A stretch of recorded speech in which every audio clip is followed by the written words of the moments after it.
오늘 전할 하나님 말씀은 요한복음 14장 말씀인데요. 복음서 강의로는 90강입니다. 지난주에 14장을 하다가 또 시간이 너무 많이 걸려서 세 번째 주제 부분을 이제 90강으로 넘겨서 오늘 다루게 됐습니다. 오늘 다루는 이제 그 주제는 보혜사 성령님에 관한 것인데, 다시 16장을 하면서 그때는 이제 성령님이 우리 안에 오셔서 어떤 일을 하시는지에 대한 것을 다루지만, 오늘은 성격이 좀 달라요. 보혜사 성령님이 우리 안에 오셔서 우리와 연합하게 되는 영적 비밀들에 관한 것이고, 한 번 더 16장을 다룰 때에 그분이 우리 안에서 구체적으로 또 어떤 일들을 하는지를 한 번 더 다루게 됩니다. 우선 한꺼번에 다 읽지 말고 16절에서 20절까지만 먼저 읽겠습니다. 요한복음 14장 16절에서 20절. 우리 같이 천천히 읽어보도록 할게요. 같이 읽습니다. 시작. 내가 아버지께 구하겠으니 영원토록 너희와 함께 있게 하리니 그는 진리의 영이라. 이는 그를 보지도 못하고 알지도 못함이라. 그러나 너희는 그를 아나니 그는 너희와 함께 거하시며 또 너희 속에 계시겠습니다. 내가 너희를 고아와 같이 버려두지 아니하고 또 너희에게로 오리라. 조금 있으면 세상은 다시 나를 보지 못할 것이로되 너희는 나를 보리니 이는 내가 살아있고 너희도 살아있겠습니다. 그날에는 내가 아버지 안에 너희가 내 안에 내가 너희 안에 있는 것을 너희가 알리라. 아멘. 예수님을 믿고 시간이 지나면서 성경을 읽고 또 주님을 알아가다 보니까 우리가 읽는 것들, 우리 안에서 이루어진 것들, 우리가 알게 된 것들이 하나하나 전부 기적투성이인 거예요.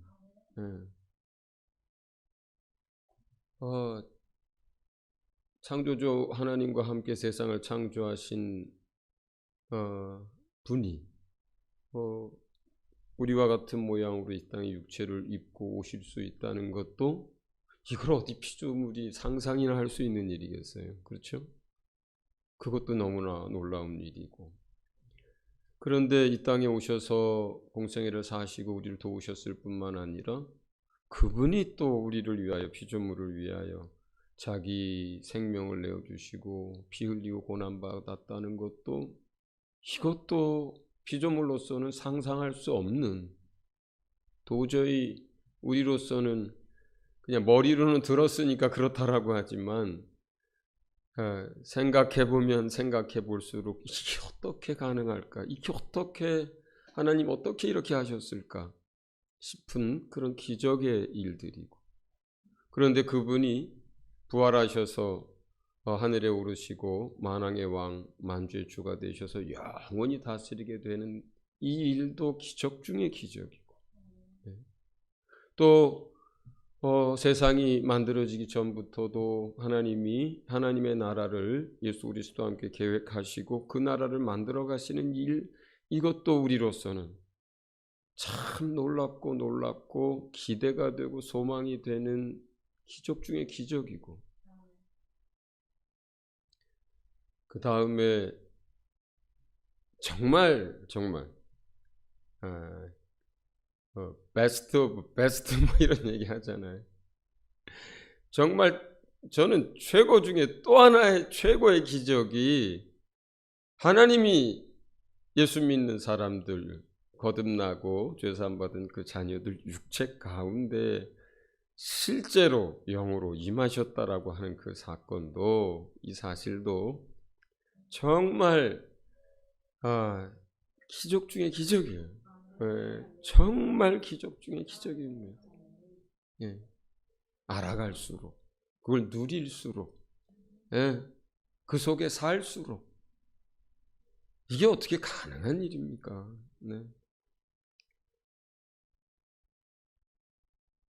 성령이 우리 안에 오셨다는 것은 그냥 삼위 하나님 중에 한 분이 우리 안에 임했다라고 하는 이런 설명으로 이게 되는 이야기가 아니에요. 주님은 그런 이야기들 하면서 늘 하나님, 예수님, 그리고 우리 이야기를 계속 하시거든요. 예수님이 아버지 안에 계시고, 또 예수님이 우리 안에 계시고, 우리가 예수님 안에 계셔서 마치 성부, 성자, 성령 삼위 하나님이 완전한 연합과 완전한 일치 가운데 동행하시는 것처럼 그 놀라운 영적 비밀과 그 영적 차원 속에 누구를 끼워 넣어 주신 거예요? 여러분을 그 놀라운 비밀 속에 끼워 넣어 주신 거예요. 사람들은 아직도 물질이 존재하는 방식으로 하나님을 이해하려고 하니까 성삼위 그 세 분 하나님이 독립된 인격이지만 완전 하나님으로서 한 분이라고 하는 것을 설명들도 잘 못하잖아요. 그런데 그 놀라운 완전한 일치, 연합, 그 사랑, 그 동행 속에 이젠 여러분도 한 자리를 차지하게 된 거예요. 여러분도 그 비밀 속에 들어가 버린 거예요. 아들의 자격으로. 아들의 자격으로. 친아들의 자격으로. 그러니 이 놀라운 영적 비밀들을 알아가면 알아갈수록 참 하나님 어떻게 이런 걸 생각하셨을까? 하나님 어떻게 이런 걸 계획하셨을까? 하나님 어떻게 이걸 실행하셨을까?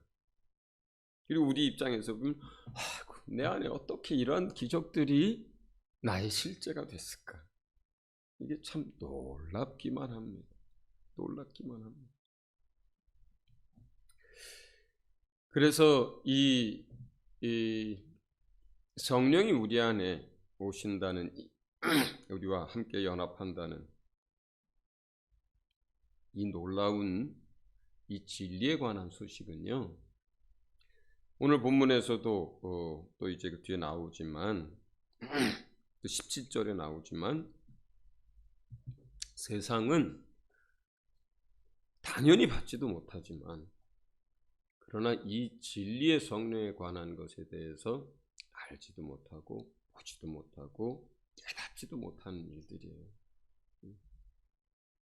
뭐 이렇게 설명하든 저렇게 설명하든 그들이 어쨌든 뭐 머리로 이해하려고 애를 쓴다 하더라도 알 수 없는 일들이에요. 그냥 그들의 사고 체계, 그들의 사고 방식 속에서 이해할 뿐이에요. 진리의 성령에 관한 부분은 진리의 성령님이 진짜로 그 사람 속에 임하셔서 친히 깨닫게 하고 친히 경험케 하시고 친히 일하시면서 동행하실 때에만 비로소 알 수 있는 영적 비밀들이에요. 영적 축복들입니다. 근데 오늘 우리 가운데 대부분은 그러한 축복과 또 그러한 은혜 속에 살아가고 있습니다. 얼마나 감사한지 모르겠습니다.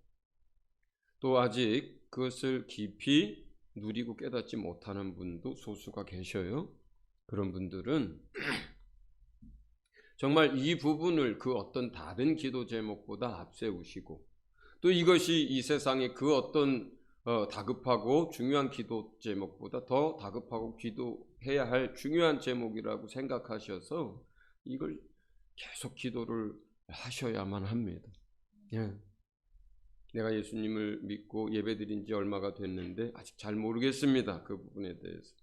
성령이 내 안에 오셨는지도 잘 모르겠습니다. 또 오셨다고는 하고 또 방언도 하지만 그렇지만 내가 그런 부분들에서 아직 동행이 무엇인지 연합이 무엇인지 그분이 내 안에서 어떻게 일어나는지 1년에 명절 때 한 번, 추석 때 한 번 이렇게 1년에 2번 이렇습니다. 하는 사람들은 정말 이 부분을 그 어떤 것보다 많이 기도하셔야 돼요. 자, 오늘 읽은 본문들 가지고 이제 하나씩 좀 이제 설명을 시작드립니다.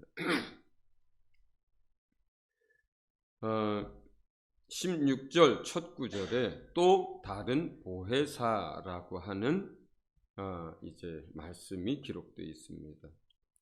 또 다른 보혜사. 여기서 이미 이 표현이 내포하고 있는 게 뭐예요? 여기서 보혜사는 성령님인데, 그죠? 그 성령님 말고도 보혜사가 또 있다는 얘기잖아요. 지금 이 말씀을 듣고 있는 제자들에게, 그죠? 또 있다는 거잖아요. 그러니까 여기 보혜사가 있고요. 그래야 또 다른 보혜사 할 때 이 말이 되는 거잖아요. 그죠? 이 보혜사가 없는데 또 다른 보혜사라고 하는 건 이 앞뒤가 안 맞는 얘기예요. 그러니까 지금 뭐예요?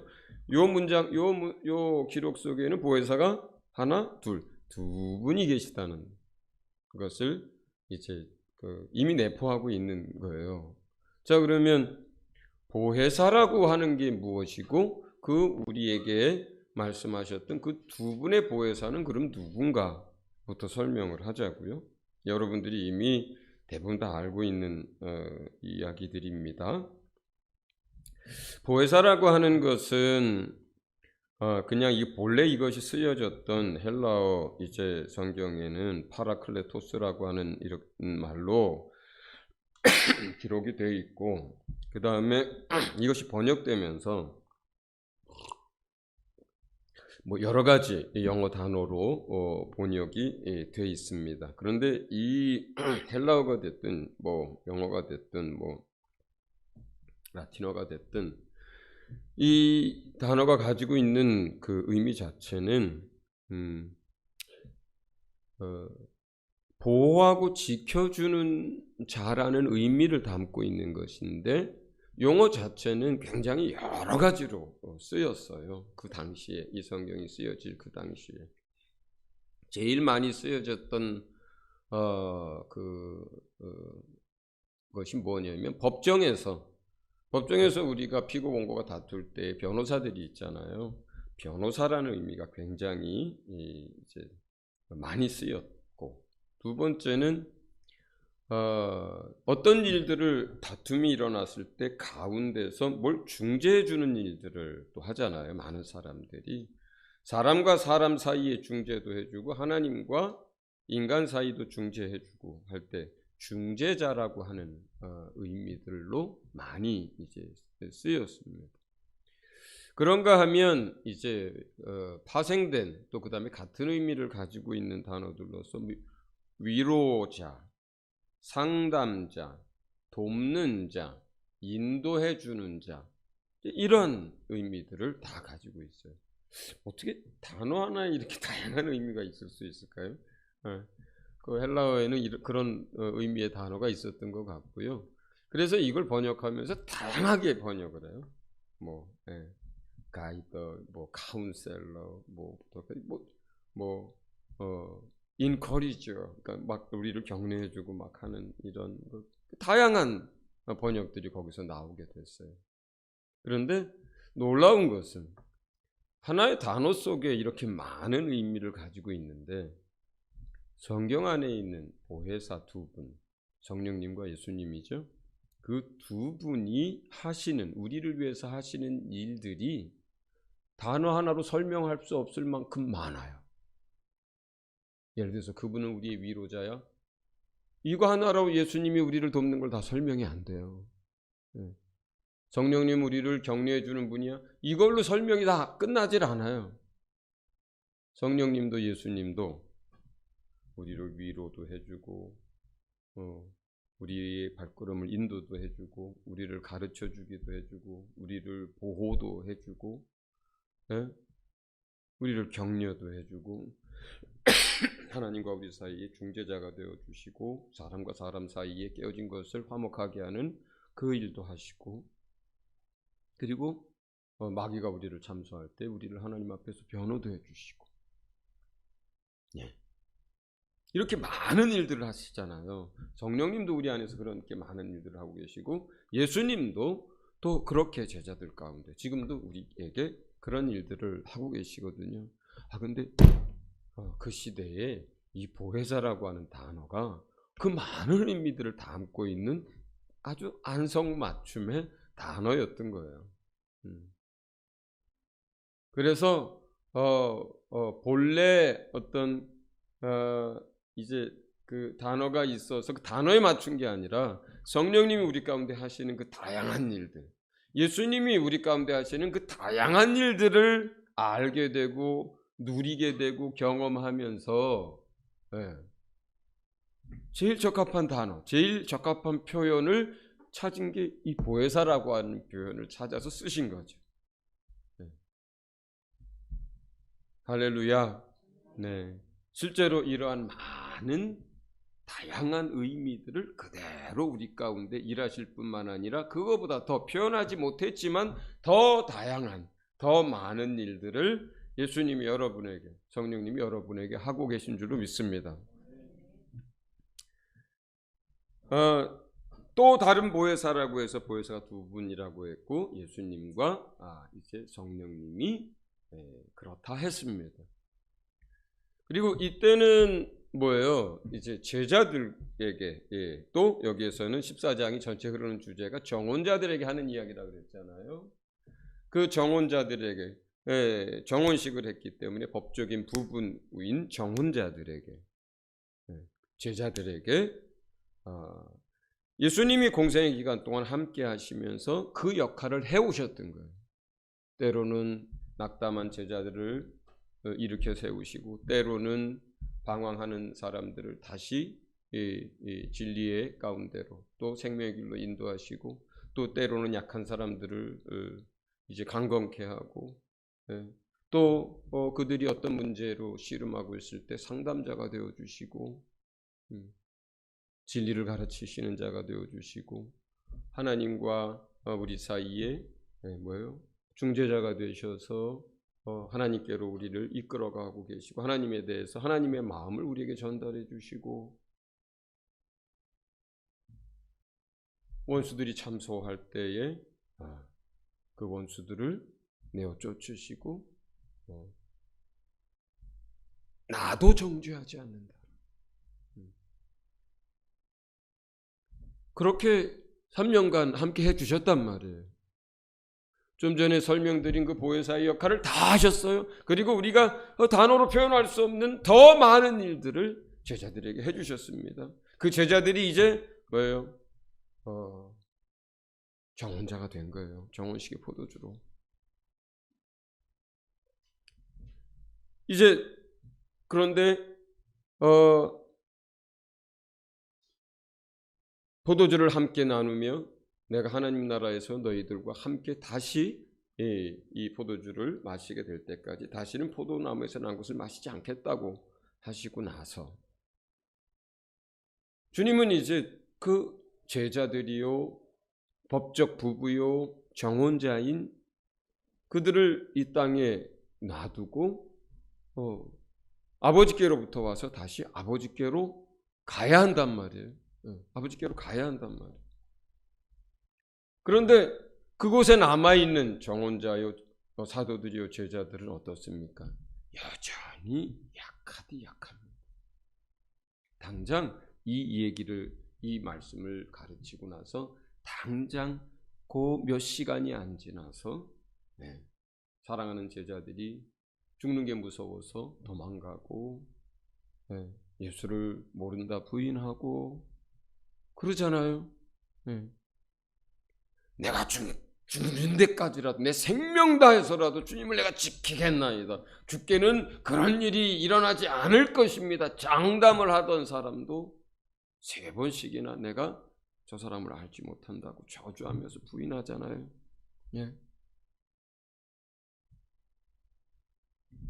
여전히 약해요. 그리고 너무나 많은 것들을 가르쳤지만 그 가운데 정말로 그 의미들을 깨닫고 알고 있는 것도 열에 하나나 그 깊이 있게 제대로 깨달았을까요? 네. 한없이 약하고 또 그들 스스로 아무것도 할 수 없는 제자들이고 정혼자들인 거예요. 네. 남겨지는 그 사람들이.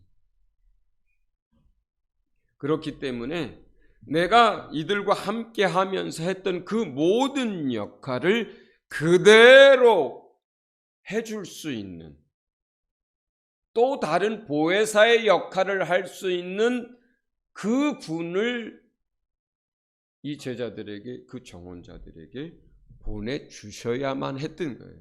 보내주시겠다고 하는 거예요. 그래서 그러면 이제 그 또 다른 보혜사로서 우리에게 오시는 성령님은 어떤 역할을 하시게 되는 거예요? 예수님이 옆에 계시면서 늘 하셨던 그 모든 일들을 여러분 안에 오게 되시는 그 성령님이 똑같이 하게 되는 거예요. 똑같이 하게 되는 거예요. 그런데 똑같이 할 뿐만 아니라 그 긴밀함, 그리고 물리적 모든 한계를 벗어나는, 그리고 일순간이 아니라 영원히 함께하는, 내 옆에서가 아니라 내 안에 오셔서 함께하는. 그래서 예수님이 얘기한 거예요. 너희가 내가 하는 말이 무엇인지 알았다면, 보혜사 성령이 이 땅에 오셔서 어떻게 너희와 함께하는 걸 알았다면 내가 아버지께로 감을 너희가 기뻐하였음이라. 내가 아버지께로 가는 것이 너희에게 더 큰 유익이라. 이렇게 얘기하신 거예요. 만약에 예수님이 2000년 전에 십자가에서 죽고 부활하시는 일이 없고 하나님의 아들이셔서 만약에 올해 연세가 2023세까지 아직도 이 땅에서 육체를 가지고 일하고 있다라고 하면 어떤 일이 벌어질까요? 예수님이 미국에서 승호 형제와 함께 있을 때는 한국에서 승원이와 함께 못하는 거예요. 그렇잖아요. 예수님 육체로 계시는 동안에 바로 옆에 있는 제자들에겐 힘을 다해서 그들을 돕고 위로하고 길을 가르치고 병든 걸 고치고 원수의 방해들을 막고 모든 걸 다 할 수 있지만 예수님이 갈릴리에 계시면 동시에 예루살렘에 못 계신 거예요. 예루살렘에 계시면 시돈과 두로에 동시에 못 계신 거예요. 그렇잖아요. 그러나 어떻습니까? 진리의 성령님이, 보혜사 성령님이 오셔야 동시에 미국에도 캐나다에도 인도에도 한 분 성령님이 예수님 믿는 각 사람 그 속에 동시에 계실 수 있는 거잖아요. 네? 그러니 베드로가 소아시아로 출장을 가도 거기에 계시고,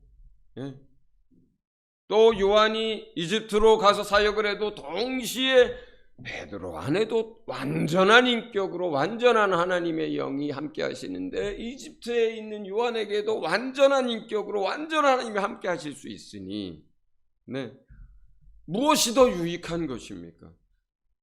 보혜사 성령님이 우리 각 사람, 예수 믿는 사람 속에 오시는 게 더 큰 유익이잖아요. 그런데 그분이 오시려면 전제 조건이 있어요. 어떻게 해야 그분이 오시는 거예요? 예수님이 아버지께로 가셔야 오는 거예요. 예수님이 아버지께로 다시 돌아가지 않으면 육체로 이 땅에 계신다면, 그래서 2000년, 3000년을 사신다 해도 그분이 십자가로 인한 대속을 다 이루시고 아버지께로 가야만 보혜사 성령님이 각 사람 속에 오실 수 있는 거예요. 예, 그게 순서고 그분이 그 일을 다 하셔야만 우리가 보혜사 성령님을 받을 수 있는 조건이 충족돼요. 아들에게 또 뭐예요? 그의 신부들에게 또 뭐예요? 예, 가장 중요한 것. 우리가 죄사함을 받지 못했다면 우리의 영이 아들의 영으로 거룩한 영으로 거듭나지 못했다면 다시 말해서 아담의 영인 상태로 남아있다면 그리고 그 죄성이 우리의 본성 그대로 남아있다면 우리의 죄가 용서함을 받지 못했다면 뭐요? 그 사람 속에는 하나님의 영이 임할 수가 없는 거예요. 예. 그래서 구약시대의 많은 선지자들에게도 성령이 임했지만 그들 육체 가운데 임한 게 아닌 거예요. 사울에게도 다윗에게도 이사야에게도 예레미야에게도 수많은 하나님의 종들에게 성령이 오셔서 그들을 돕고 능력도 행하고 예언도 하고 그들을 격려하고 그들에게 힘주고 역사했지만 그 어느 누구도 아무리 주님을 사랑하고 아무리 우리가 이해할 수 없을 정도로 주님을 위해서 헌신하고 우리가 정말 어떻게 그렇게까지 깊이 아셨을까 생각할 정도로 정말 하나님에 대해서 알고 있었던 다윗이든 모세든 엘리야든 누가 됐든지 간에 성령이 그들 육체 속에 임할 수가 없었던 거예요. 그들은 여전히 주님을 사랑하고 믿음을 가지고 있어도 그들의 영은 거듭나기 전이에요. 그들의 본죄 또 그들의 원죄 그들의 안에 있는 그 죄성 아담의 영 안에 가지고 있는 그 죄성은 해결되지 않은 상태로 있었던 거예요. 예. 그들이 모세 율법을 어겨서 그 제사를 통해서 행위로 지은 그 죄는 양을 잡고 피를 흘려서 그 행위의 죄는 용서를 받았을지라도 그들 안에 있는 생각으로 품은 것, 마음 가운데 있는 불경건한 것들, 그들 안에서 끊임없이 올라오는 죄의 소원, 그리고 자기만 사랑하는 그 타락한 영의 상태, 이것은 제사로도 무엇으로도 믿음으로도 해결이 안 되는 부분이었던 거예요. 그건 오직 예수 그리스도가 우리 가운데 오셔서 대속하고 고난받고 부활하셔야만 해결될 수 있는 영역인 거예요. 그거는. 그렇기 때문에 예수님이 고난받고 하늘에 오르시기 전까지는, 죽임당하고 다시 부활하시기 전까지는, 그 일이 있기 전까지는 아무에게도 성령 내리신 일이 없었더라고 요한복음 7장이 얘기하는 거예요. 네.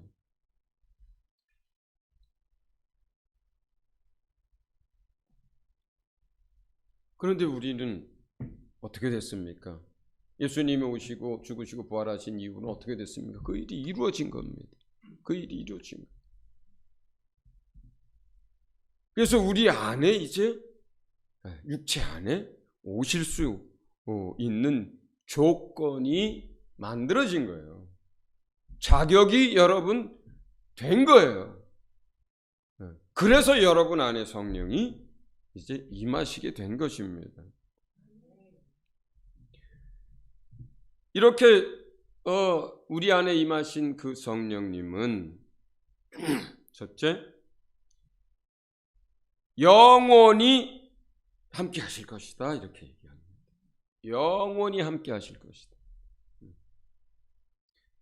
사울처럼 믿음으로 시작했다가 믿음을 잃어버렸을 때 훅 하고 떠나가 버리는 성령님이 아니라 다윗처럼 밧세바를 범하고 나서 하나님 앞에 두려움과 떨림 속에서 주의 성령을 거두지 마옵소서라고 간구해야 하는 그러한 성령이 아니라 우리가 연약함 가운데 있어도 우리가 넘어져도 또 우리가 부족해도 우리를 떠나지 않는 성령님으로 우리와 함께 하시겠다는 거예요. 딱 한 가지 딱 한 가지 조건만 달려 있습니다. 히브리서에 우리가 다시 믿음을 버리고 세상으로 돌아간다면, 네. 자, 그렇지만 않다면, 우리가 믿음을 버리고 세상으로 다시 돌아가지만 않는다면, 저는 사실 이것이 성령 받은 사람에게 성경은 그렇게 그럴 수 있다라고 뭐 성경은 가능성을 열어놨지만 저는 그게 현실적으로 가능한 건가? 네. 그게 가능해? 라고 생각을 하는 사람이에요. 예, 경고로는 쓰여져 있지만 그게 어떻게 가능할까 실제로? 그런데 천에 하나 만에 하나는 더러는 그런 사람도 있으니까 경고가 돼 있죠. 여러분이 나 이제 예수 안 믿어. 그리고 나 이제 이전의 삶으로 돌아갈 거야 하라고 여러분이 예수를 버리지 않는 한은, 여러분이 실수해도 성령님 여러분과 함께합니다. 여러분 넘어져도 성령님은 고민도 안 합니다. 내가 가마라. 고민을 안 해요. 성령님이 여러분 안에서. 예? 여러분이 아무리 형편없이 부끄러운 일로 하나님 얼굴에 먹칠을 했다 해도 예, 하나님이 고민을 안 해요. 야, 이거 내가 실수한 거 아니야? 야, 이거 내가 다시 좀 거두어야 되지 않아? 고민을 안 하세요. 성령님도 예수님도 아버지 하나님도 여러분이 믿음 안에만 있다면, 믿음만 붙들고 있다면 고민 없이 영원히 함께 하십니다. 할렐루야. 두 번째, 그러나 세상은 아까 말씀드렸던 것처럼 받지도 보지도 알지도 못하는 영역입니다. 어찌 사람의 이성이, 사람의 지성이 영의 세계를 알겠으며, 그리고 어떻게 그 영의 세계 가운데 모든 것을 지으신 성령님을 알 수가 있겠어요. 그냥 어렴풋하게 우리가 뭐라고 얘기하면 그런가 하고 그냥 생각하는 것뿐이지 알 수가 없는 영역이에요. 그래서 세상 사람들은 왜 저 사자 앞에서도 왜 저들은 하나님을 향해서 기도하며 물어뜯기고 있을까? 왜 저들은 재산을 다 빼앗기면서도 그 간단한 나 예수 지금은 안 믿게 하는 그 말 한마디를 할 수 없을까? 왜 저들은 모든 걸 버리고 세상과 다른 길을 갈까? 세상은 도저히 이해할 수 없는 일들입니다. 세상은 이해가 안 되는 일들이에요. 그 이해가 안 되니까 뭐라고 불러요? 어떤 경우는 광신자라고도 합니다. 미쳤다고도, 예수에 미친 사람들이라고도 하더라고요. 왜? 그들로서 이해가 안 되니까 미쳤다고 그냥 하는 거예요. 성령에 관한 것들, 예수 믿는다라고 하는 그런 믿음에 관한 게 아니라, 그 믿음이라는 용어는 세상에도 쓰잖아요. 어쨌거나 우리가 다르지만. 그런데 성령에 관한 것은요, 믿지 않는 사람들은 아무리 설명해봐야 알 수 없는 영역들이에요. 진리에 속한 것이기 때문에 그렇습니다. 진리를 알지 못하는데 어떻게 진리에 속한 것을 깨달아 알 수가 있겠어요? 그리고 세 번째는 보혜사 성령이 우리들, 복수로 씁니다. 우리들과 함께. 그 다음에 우리들 속에, 이거는 사람들은 이 이야기를 애써서 그냥 우리 속에라고 할 때 그냥 여러 사람들 무리 속에라고 자꾸 이해를 하는데, 앞에 우리들과 함께, 우리들 속에, 이것을 반복해서 쓰는 게 아니라 다른 의미예요. 우리들과 함께라고 하는 것은 교회와 성도들 무리 안에 역사하신다는 뜻이 더 강하고요. 너희들 속에 할 때는 육체 안에 임한다는 뜻이 더 강해요. 왜 공동체가 중요할까요? 왜 여러분 혼자서 하나님을 예배할 때보다 교회 와서 예배할 때 더 은혜가 될까요? 왜 무리가 함께 기도할 때 하나님의 역사가 더 놀랍게 일어날까요? 그 무리 속에 공동체 안에서 역사하시는 성령님 때문에 그렇습니다. 예. 교회를 누가 다스리고 누가 치리합니까? 성령님이 다스리고 치리하는 거예요. 교회 가운데 역사하시면서. 그러면서 동시에 성령님은 우리 육체 안에 오셔서 임합니다. 네 번째, 내가 너희를 고아와 같이 버려두지 아니하고 너희에게 오리라. 네. 정혼자를 버려두고 멀리 가는 게 아니라 함께 하십니다. 그런데 어떤 모양으로 하시냐면 로마서 8장 9절 혹시 성경이 기록되어 있어요? 로마서 8장 9절에 보면 거기에 하나님의 영이 너희 안에 거하시면 그리스도의 영이 너희 안에 거하면 이런 표현들이 있어요.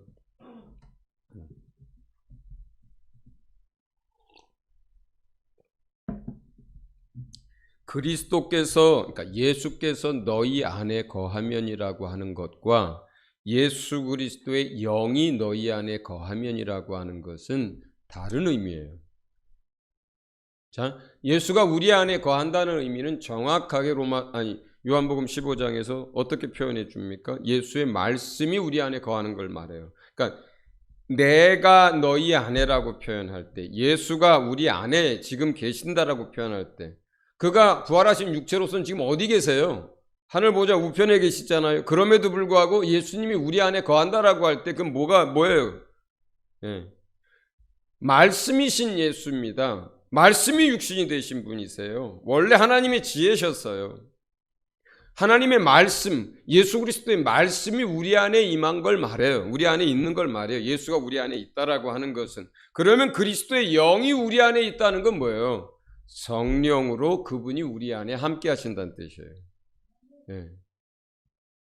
여기서 하나님의 영으로, 이거는 뭐 해석의 여지가 없잖아요. 하나님의 영이 누구예요? 성령님이시잖아요. 하나님도 그의 영으로 우리 안에 계시고요. 그러니까 성령이 임했을 때 예수님도 성령으로 우리 안에 계시고요. 성령님도 성령님으로 우리 안에 계세요. 영으로. 그래서 사실은 영이신 하나님이 말씀이 영이셨던 그분이 그리고 하나님의 본 영이신 그 영이 우리 안에 다 함께 계시는 거예요. 그래서 기도하다 말고 아버지 또는 뭐 예수님 뭐 아무 상관이 없어요. 주님으로 불러야 되나 아버지께 기도해야 되나 아무 상관이 없어요. 하나님의 영이 그리스도의 영이 성령님이 여러분 안에 함께 계시기 때문에 영으로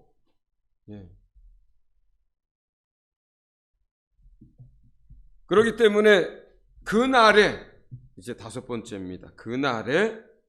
그날은 뭐냐면 성령이 우리에게 오시는 날에 이 뜻이에요.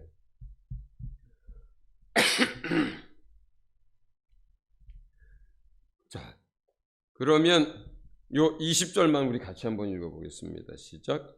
그날에는 내가 아버지 안에 너희가 내 안에 내가 너희 안에 있는 것을 너희가 알리라.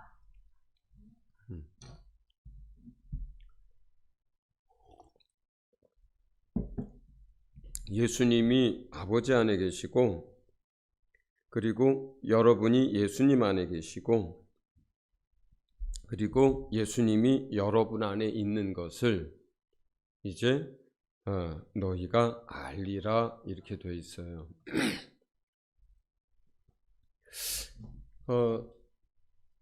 성령이 이제 우리 안에 오시면 우리 안에 영적인 놀라운 일들이 이제 벌어져요. 오늘 벌써 30분이 돼서 제가 이것을 구절보다는 우리 안에 이루어진 그리고 실제 영적인 삶에 있는 것으로만 간단하게 한번 설명을 하고 또 이런 부분들은 15장에서 또 나오니까 그때 가서 더 설명을 할게요. 우리가 이제는 어떻게까지 가능하게 됐냐면 성령이 우리 안에 오시고 예수님이 우리를 위해서 대속하신 그 일로 인해서 어떻게까지 우리가 실제적으로 우리 삶에 영적 일들이 가능하게 됐냐면, 자, 여러분이 잘 아는 것처럼 성막에 비유가 있습니다. 그 속에 성소가 있고 지성소가 있다 그랬어요. 그 사이에 휘장이 있었다 그랬습니다.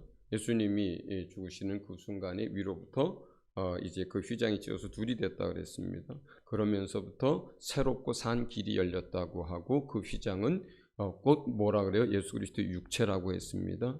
그래서 또 이런 표현으로 예수 그리스도 외에는 구원 얻을 다른 이름을 주신 적이 없다고 하고, 예수 안에서 너희가 은혜, 예수 안에서 생명, 예수 안에서 하나님, 예수 안에서, 이런 표현들을 계속합니다. 자, 실제로 우리 안에 성령이 오시면서부터 어떤 일들이 생겼냐면, 우리가 예수님 안에 있어요. 예수님이 우리 안에 있어요. 자, 이 상태는 예수님의 말씀이 우리 안에 있는 거라고 그랬습니다. 우리가 예수님의 사랑 안에 거하는 거라고 했습니다. 자, 여러분이 이제 기도를 합니다. 기도를 하는데 이제 누구에게 나가려고 기도를 하고, 누구에게 기도를 하려고 하냐면 아버지 하나님 앞에 나가려고 해요. 예배도 다 똑같아요. 자, 그러면 여러분들이 제일 먼저 하는 게 뭐예요? 예수 안에 들어가서 예수의 보혈을 입는 회개의 순서부터 시작을 합니다. 그렇죠? 그렇잖아요. 우리가 예수님 안에 있게 됐기 때문에 그 사랑 안에 살면서, 그 다음에 예수님의 말씀이 우리 안에 있어서 그 말씀 진리를 따라서 이제 그걸 그대로 적용하는 거예요. 자기가 예수님 사랑 안에 있으면서 내가 그 말씀에 비추어서 실수한 것, 부끄러운 것, 잘못했던 것, 온전하지 못했던 것들을 내가 그 말씀을 붙들고, 그 다음에 예수님의 그 십자가의 공로를 의지해서 고백하고 이렇게 합니다. 그 휘장 속으로 들어가려면 예수 안으로 들어가야만 해요, 여러분이. 그분 사랑 안에 늘 거할 수 있어야만 그 휘장 안을 지나서 지성소로 들어갈 수 있는 거예요. 영적으로 그냥 그 비유로 표현을 하자면.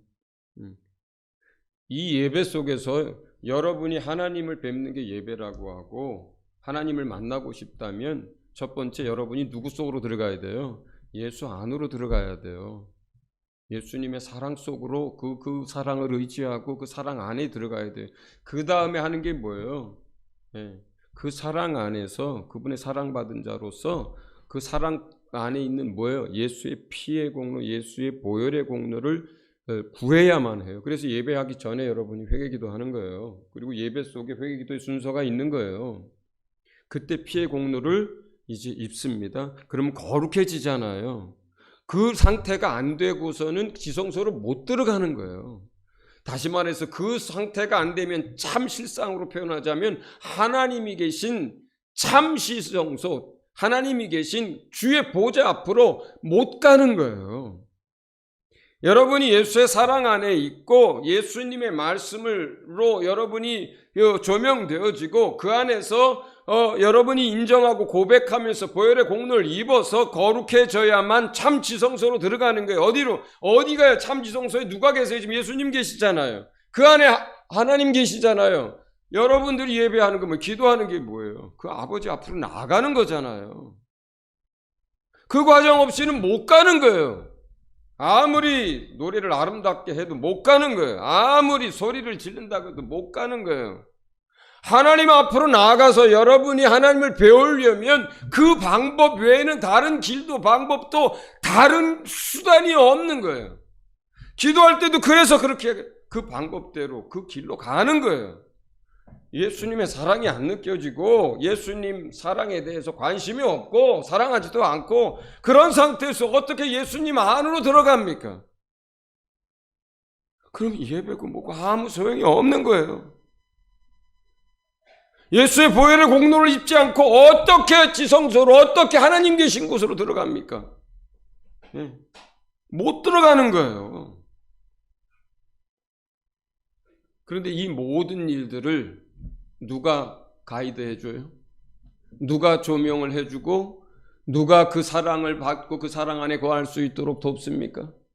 누가 그 회개할 수 있도록 말씀으로 조명해 줍니까? 누가 회개할 마음을 줍니까?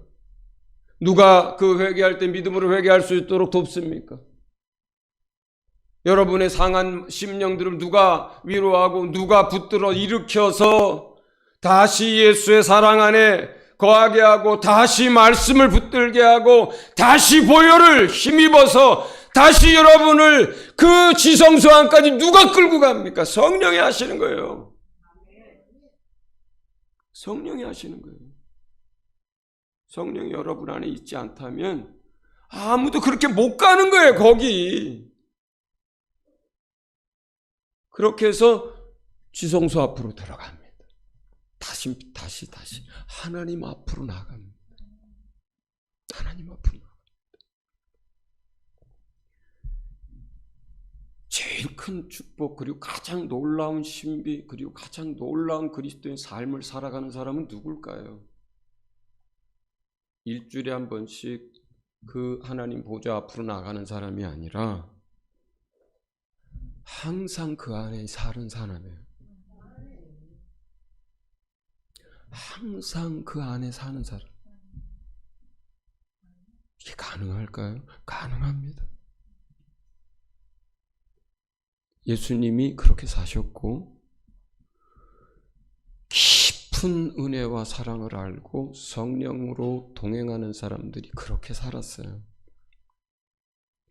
우리가 기도하러 나갈 때 금요일 날 그 보좌 앞으로 나갔다가 다시 나와서 성소에서 어떤 뜰에서 이렇게 살다가 다시 또 이렇게 하고 아니면 뭐 1년에 한두 번, 그게 아니라 어떤 사람들은요 그 보좌 앞에를 떠나지 않고 예수님 그 얼굴 앞에서 24시간 365일 언제나 어디나 그렇게 사는 사람도 있습니다. 그리고 가능한 거예요. 날마다 부어주시는 그 은혜뿐만 아니라 그냥 그 안에서 사는 거예요. 기도하는 것이 그대로 이루어지고 주님과 늘 만나고 묻고 그리고 하나님이 그 사람을 통해서 예수님이 그 사람을 통해서 하나님의 일들을 계속 해나가시고 그러한 놀라운 영적 그런 축복과 은혜가 여러분 모두에게 있기를 예수 이름으로 축원을 드립니다. 네, 이 시간 같이 우리에게 참으로 영으로 임하신 하나님, 영으로 임하신 예수님, 영으로 임하신 그 성령님, 그분의 도우심과 인도하심과 역사로 말미암아 우리가 날마다 예수님이 아버지 안에 계시고 또 우리가 예수님 안에 있고 예수님 우리 안에 있는 이러한 완전한 일치, 완전한 연합, 그리고 함께하는 날마다의 그 지성소 안에서의 참 성소 안에서의 함께하는 그 삶이 여러분 자신에게 또 우리 교회에 함께 이루어지도록 이 시간 짧게 한번 기도하겠습니다.